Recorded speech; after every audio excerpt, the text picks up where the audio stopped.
నా మెడలు నా నీడలు నిన్ను భయపెడతా ఉంటే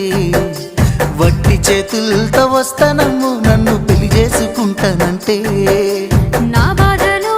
నా బుసలు నువ్వెందుకు కడతావయ్యో ఆ భగవంతుడు నిన్నెప్పుడు సల్లంగా చూడాలయ్యో నా తోటలో మాలి బిడ్డ నా కోటకి రాని వంట ఆ కోట నాకెందుకంట ఉన్నంతలో నేను ఉంటా కొండంత నేనున్న నీ మనసు అద్దాన సిన్నంగా కానరానా ఆ మామిడాకుల మీద ఆనా పచ్చ తోరణాలైతాయ జానా ఆ వరి పైరు మీద నానా అవి అక్షింతలే అయ్యేనా ఆ పత్తి పంటల మీద ఆనా పట్టు సీరలై వస్తాయ జానా ఆ